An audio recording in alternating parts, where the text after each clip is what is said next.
Hey everybody, welcome to our first recorded lecture. Hope you all are doing all right. So this lecture is part of Unit 2, Humans, Our Diversity and Culture. And this is going to be part 1 of 2 lessons this week. That was my doggy. All right, so here are the lesson objectives. So the lesson's title is Intro to Culture. I would advise that you take notes, but it's not 100% necessary. You will always have access to this video. But here are the objections for this lesson. Students will define culture as complex. Students will be able to distinguish between surface and deep aspects of culture. And students will be able to describe how aspects of deep culture influence and determine those on the surface. I know, kind of crazy as of right now. Along with this lecture is the assignment. It's a quiz, so please make sure you complete that to get the full credit for this lesson. All right, so let's begin. What is culture? Culture is a system of beliefs, values, and assumptions about life that guide behavior and are shared by a group of people. It's like a lens of how we view and interact with the world. So making it more complex is that there are so many things that shape and are shaped by culture. So first, geography, right? Where we live shapes how we live, right? So we live in the desert. So the climate, the physical culture or the physical geography of this place, the mountains, the lack of water. I always get laughed at whenever I go to like a beach or a lake or a river because I'm just like so excited and so happy. And that's like because we're never around that kind of stuff, you know, so we really value water here. So that's an interesting aspect of our culture, at least in Tucson. Our history shapes culture.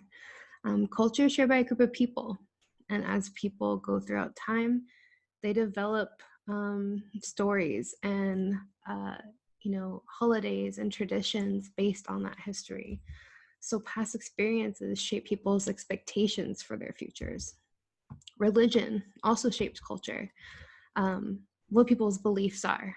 When you think of religion, religion answers the questions that we can't answer, right? Like, why are we here? What's our purpose? It gives us values and morals. It teaches us what's right and wrong. Language, and this is really important, sorry. Language does not shape culture. Language reflects culture.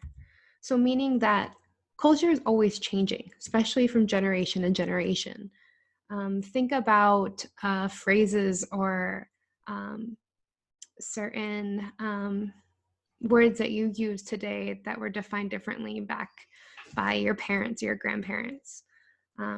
Things like memes, like as society changes, so does our culture and it adapts to it. So as culture becomes more complicated and includes more things, we expand our vocabulary. So continuing on, you learn culture. It's not genetic. Okay, you're not born with it. You're going to learn culture through agents of socialization, which we'll talk about a little bit next week. Agents of socialization are the people who teach you how to be a social human, how to survive socially in this world and being successful. So these agents are like family, school, peers, media. Okay, you learn how to act, feel, and think.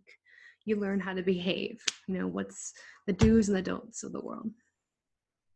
Cultures are technically all the same, right? Because culture is developed by communities of people as a response to human needs. Okay, all humans human needs are universal. We all have the same needs: food, shelter, love, respect, right? And so culture develops like a response to meeting those needs. And then also, of course, cultures are different. People need to eat, but what people eat, okay, and how they cook it differs from culture to culture, right? Another example is people need family, but families and what is, who's in a family all differ from culture to culture. And one more thing that's really important, especially when we're talking about social studies in general, is that cultural traits spread from one group to another. Okay, since culture is always changing, it's fluid and also can be borrowed. Okay, so this whole process is called cultural diffusion. So for example, jazz is a mixture, it's started in the US as a blend of African and European musical traditions. Okay, so it created something completely new. The popularity of sushi around the world, which is a traditional Japanese dish. And then my favorite example is Cinco de Mayo, right? It's a celebration that commemorates Mexico's victory over the French Empire. And it's probably celebrated more in the United States than any other place. So these are all examples of cultural diffusion, okay? So metaphors, all right? Metaphors is like relating something we don't really know to something we do know, okay? It's like relating two things that are different. So they help us understand complex ideas. So a useful metaphor for culture is an iceberg. So look at the image to my right, okay? Think about the size and shape of the iceberg. You know, think about, see how on the surface above the water, how much there is versus what's underneath it.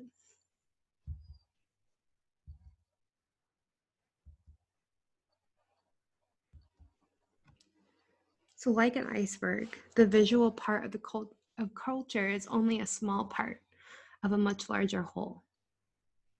So when we're studying culture, we're looking at different cultures, we're like, what is going on, right? Like the what of the culture is this surface culture, right? Like what they're wearing, what are they celebrating, what artifacts are they holding, what clothing are they wearing, what games are they playing, right? Underneath though is the why to all those things. Okay, so there's a lot more to it that meets the eye. The deep culture is much bigger than what we see on the surface. So the surface can be what it can be, anything that's observed or conscious, we're aware of it. And beneath the surface is what goes unseen, the unconscious, the things that we're not overtly taught. It's not explicitly taught or directly taught to us. It's implied, right? And we don't really realize it. So if you guys look under I have a PDF of the cultural iceberg. You can draw it in a notebook or you can print it, okay? Or you can just follow along here. It's totally fine with me. Understand how the cultural iceberg works. So at the very top, we have surface culture. And on the bottom, we have deep culture. And as we go down, the less visible certain things become. So on this side, I want you guys to identify the elements listed below that might belong, where they might belong, and write them onto your own cultural iceberg. So some of those elements are described below. So it's food, holidays, festivals, fashion, music, games, sports, behavior, dance, and language.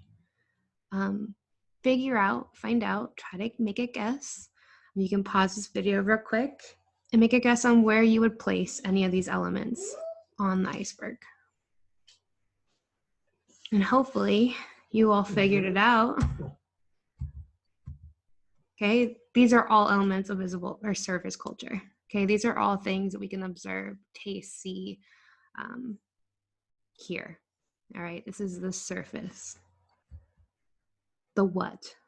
All right, deep culture is the why.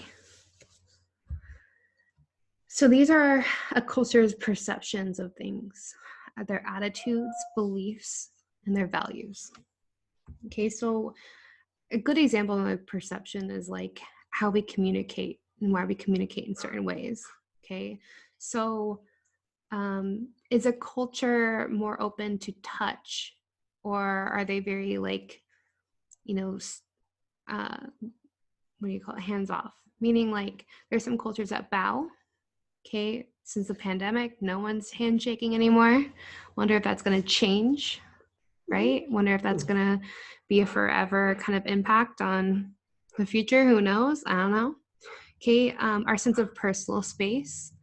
And then things like handling and displaying emotions. Okay, like some culture have certain standards for males and females that are different in regards to how to display and handle emotions. Is crying frowned upon, right? What about going to a counselor?